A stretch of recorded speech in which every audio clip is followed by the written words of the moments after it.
Usually it's easy submitting your starting lineup week one, but we have no Judy, we have no McLaurin, we have no Jackson Smith and Jigba. So not only do we have to find some more depth options this week, but also those other wide receivers on those teams will be moving up. But starting tier one, nothing's going to be different, right? We will have Jefferson one every single week. I mean, he's playing the Bucs this week. You look at his pick'em line on Underdog. They have him at 93.5 receiving yards. I mean, this should be an offense that possibly leads the NFL in overall pass attempts this season. Jefferson, the best 23-year-old wide receiver of all time. Yeah, 24-year-old season. I think Jefferson's going to be the number one wide receiver in fantasy. Now, number two will be a little bit different. Y'all know most weeks I will have Jamar Chase, but this week the matchup is so damn good for Tyreek Hill going up against the Los Angeles Chargers. Kind of have to have Tyreek Hill here. I mean, if you're going to be looking at how Vegas is expecting these games to just turn into shootouts, I mean, the main two matchups we want to look at will be the Detroit Lions and Chiefs Thursday night, where you have the expected over-under at 54 points. But then beyond that, the second highest scoring game will be the Los Angeles Chargers Miami Dolphins at 51 points. So I definitely want some action in on Tyreek Hill. Now, our last guy will be Jamar Chase in this tier. The matchup's not that bad going up against the Cleveland Browns. I just think that with Tyreek, you're going to be getting that bump because they're not really going to be able to run the ball consistently. And at the same time, I mean, you will have a higher scoring environment overall than what you have with the Cincinnati Bengals and Jamar Chase. Now, dropping down to our next tier, we will be going with the Amon-Ra St. Brown. Beautiful matchup against the Chiefs, right? Literally doesn't get better. I mean, the Chiefs are favored by about a touchdown in this game. Should be the highest scoring game of the week as well. So naturally, you're just going to get the Detroit Lions just airing it out. You have no Jameson Williams week one either. So yeah, perfect Amon-Ra St. Brown game. Now our next guy will be Davante Adams at 5. I understand everybody's worried about Davante Adams. I understand everybody's saying, oh, Mason, come on, man. You got to be lower on Adams this year. I mean, Jimmy Garoppolo is this guy. Guys, come on. It's Davante Adams. I think people are going to realize week one that they're overblowing the quarterback situation in Las Vegas. Now, CeeDee Lamb will be our next wide receiver going up against the New York Giants. I understand some people would rather have like A.J. Brown, Stephon Diggs, Garrett Wilson. But if you actually look at the pick'em that you have on Underdog this week, you will see Lamb at 77.5 total yards, which is a completely different tier compared to those other players. Now, dropping down to our next guy, we will have A.J. Brown here at 7. A.J. Brown going up against the New England Patriots. You don't love the matchup, right? I mean, naturally, the Philadelphia Eagles are going to be the very top of the NFL every single week with their projected team total. But I mean, this week against the Pats, it's going to be a little bit lower where you actually only have it at 45 games for the over-under, and the Eagles are only favored to win by 3.5 to 4 points, depending on the sports book that you're looking at. Now, Waddle at 8, like I said, I'm all in on this game. You'll see with our Keenan Allen, you'll see with our Mike Williams rankings later on, that I'm just trying to start as many Dolphins and Chargers pass catchers I can possibly get. Now, Stephon Diggs at 9 is interesting, right? I mean, you're in a phenomenal offense. You're in a game that should be very high scoring as well. I mean, the Bills are favored in this contest, but with Stephon Diggs, you're going up against Sauce Gardner. I mean, I think we could safely say this is going to be a bottom 5 matchup if you're just looking at defensive backs lining up with wide receivers. Now, I will say 9 times out of 10, people are going to overreact based off individual defensive back matchups because we know that there will be different personnel packages. We know that generally Diggs will be able to go up against a couple of these other guys this game. Yeah, so even if Sauce Gardner is on the Jets, I still think you have to start Stephon Diggs, but we are going to be using it as a tie break to put guys like CeeDee Lamb, Jalen Waddle ahead of him for this week. Now, Garrett Wilson will be our next player in this same game. Should be a super exciting game, right? I mean, everybody will be watching, I want to say, 3 games this week. You want to be looking at the Detroit Lions, Kansas City Chiefs. You're going to be looking at the Chargers, Dolphins, and then also the Bills, Jets. I mean, I want as many players as I can get in those games, but we know the Bills have a good defense as well. And of course, in those games, we have something crazy happening on Underdog right now. There's a special pick'em, Patrick Mahomes Thursday night, more than less than half a total yard against the Detroit Lions.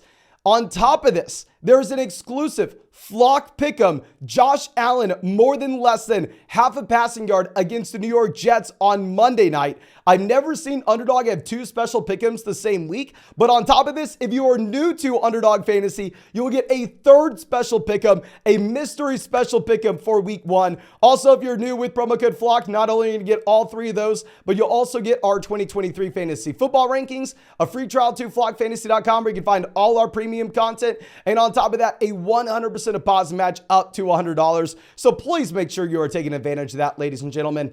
Now, dropping down to our next tier, we're going to go DK Metcalf at 11. With Metcalf, I understand going up against the Rams, historically speaking, maybe you're a little bit concerned about this matchup. But yeah, Ramsey's no longer here, ladies and gentlemen. I mean, this is a Los Angeles Rams team that is no longer the defense you have to be worried about, no longer the overall roster you have to be worried about. The Seahawks are actually favored in this game by 5 points, and I will be operating under the assumption that JSN potentially misses the game, and at the same time, even if he does play, will be in a smaller role overall. Now, of course, if we get news regarding JSN later in the week, I will go through and update these rankings for y'all. But Calvin Ridley at 12 is a wide receiver that I wish I could sit here and say, yeah, you know what, let's go ahead and let's wait on it, okay? Let's at least see him on the field. Y'all know we ranked a couple of those rookie running backs a little lower than a lot of people wanted to see. We had Jahmyr Gibbs like a mid RB2. We had Bijan Robinson as a low-end RB1 for week 1, just because typically these guys that we haven't actually seen in an NFL game, I'll throw Ridley in that bucket since the last time we saw him was 2020, really. I want to be a little hesitant. I don't want to go out there and say that they're must-start guys week 1, but it will be difficult to get away from Calvin Ridley against the Indianapolis Colts. Now, Chris Olave will be our next guy at 13. Going up against the Titans, what I don't like about this is we're going to assume that the Titans are just going to go out there and try to run the ball every single play if they can. They're going to try to slow the game down, as well as the New Orleans Saints. These are offenses that go out there and try to get into shootouts very often. The over-under for this game's only at 40.5 points, so it should be a lower scoring contest overall. And yeah, I mean, even if I love Olave, I just don't love the matchup against Tennessee.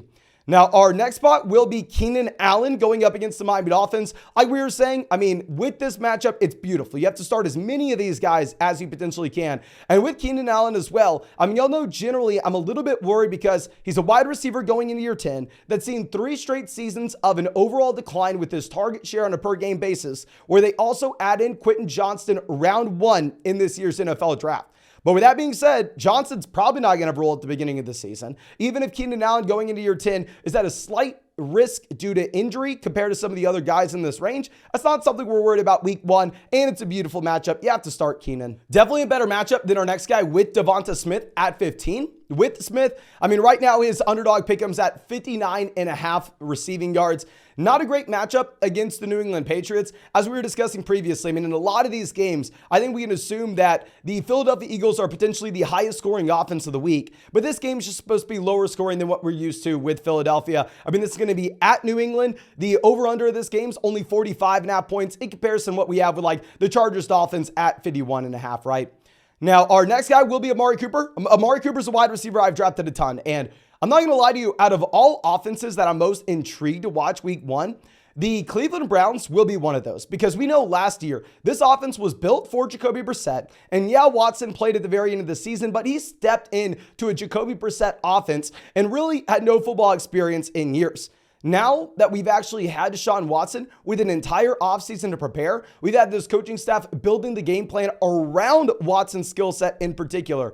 I'm really, I want to say, rooting for Watson to turn back into an elite level quarterback, strictly because I've drafted so much Amari Cooper this year, and I've drafted a lot of Deshaun Watson as well.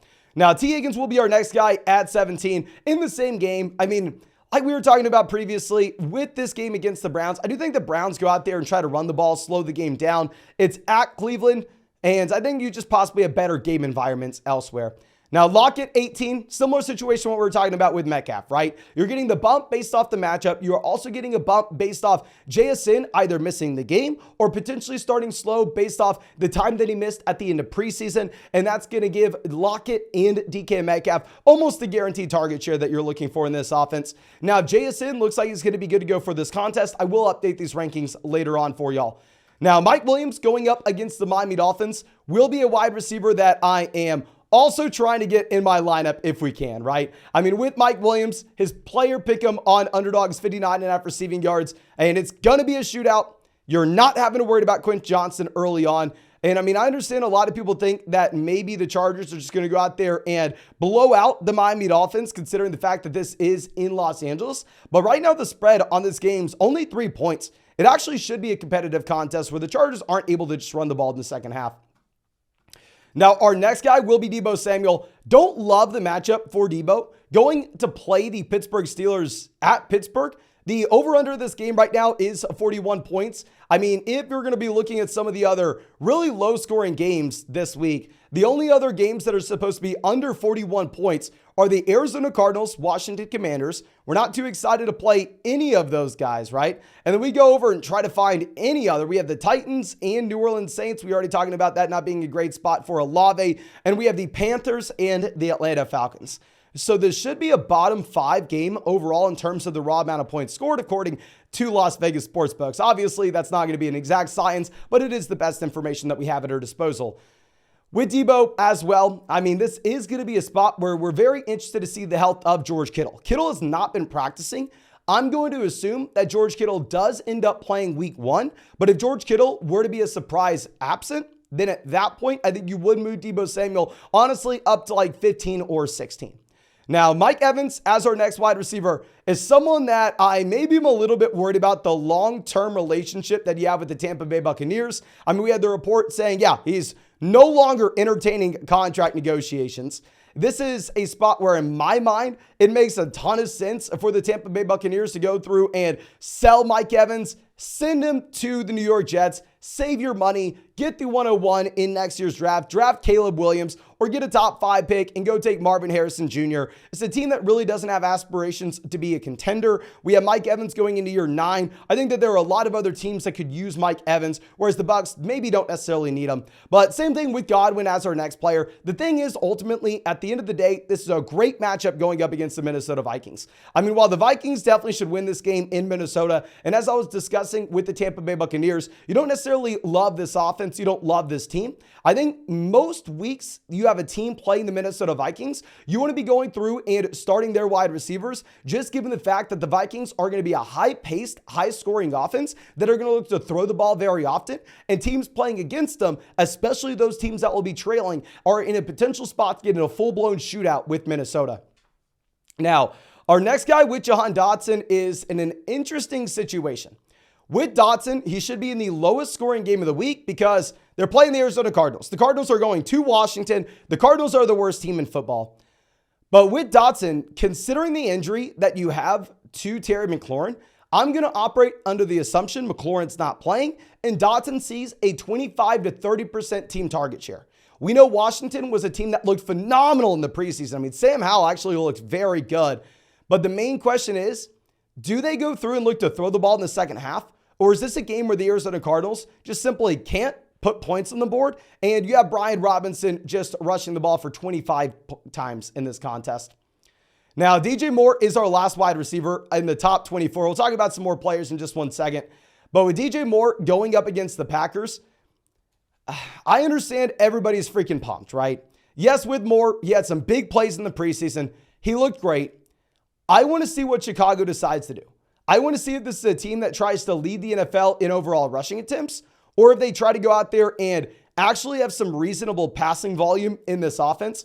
If you're looking at projections right now, they're pretty much telling us that, the Chicago Bears are going to be a team that continues to struggle throwing the ball. Y'all know last year, they were the worst passing offense the NFL has seen over the past decade. I think they'll be the most improved passing offense in the NFL this year, but they'll still probably be very bad. Like if you go look at the season-long pick'em that they have right now on Underdog for DJ Moore, they actually only have DJ Moore at 4.5 receiving touchdowns and 800 receiving yards for the entire season.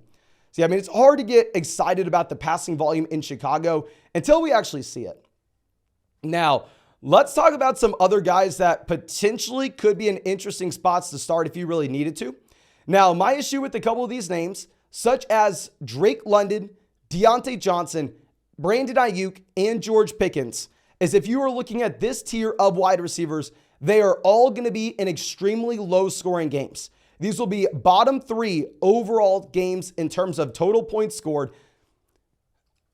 with the case of London, I mean, we don't really know how this team's going to go out there in terms of their run-pass ratio. This is a team that could definitely look to just run the ball. I mean, at a 60-40 clip, I mean, I'm not going to be surprised if the Atlanta Falcons have more rushing attempts than passing attempts this year, as crazy as that sounds, at least in neutral environments, of course. In the case of DeAndre Hopkins, should be another very low-scoring game against the New Orleans Saints.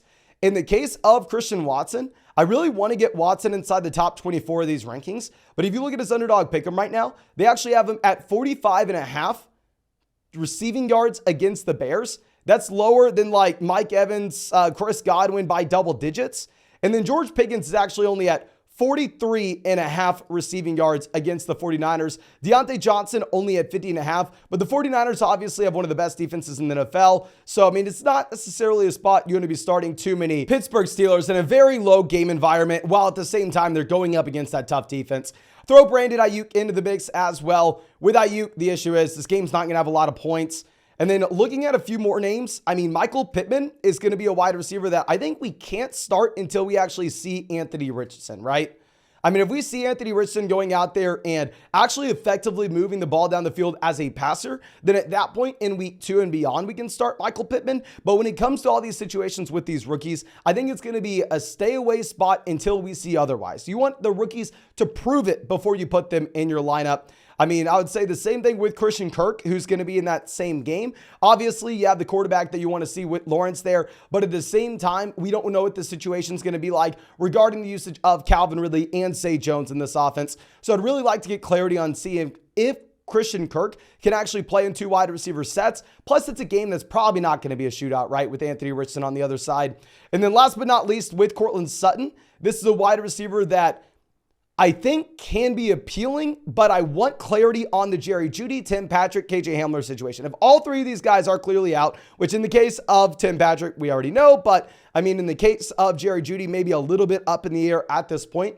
I think at that time, Courtland Sutton can be a wide receiver we put inside the top 24, but I can't do it until 100% Jerry Jeudy is out. So I will give you all an updated top 30 wide receiver rankings list at the end of this week, including some more of these guys once we get some more information regarding their overall situations. But until now, I think that's all I'm going to have for you. And of course, if you have not done so already, go down there, drop a like on this video, subscribe to the channel if you play fantasy football. And if you want to get into a draft with us, or if you want to go check out any of those pick'ems we were talking about in the video, that's going to be on Underdog Fantasy. Promo code FLOCK is going to give you a 100% deposit match up to $100.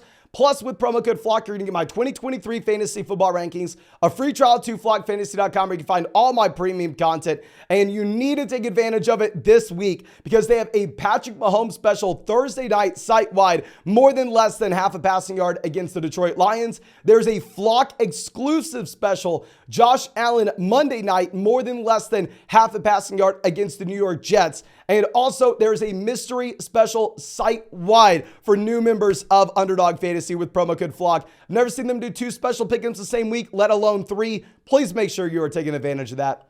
But I think that's all I have for you. Again, thank you so much, ladies and gentlemen, for checking out this video. If you haven't done so already, I really hope you have a great day, and I really hope I get to see you out in the live stream later tonight.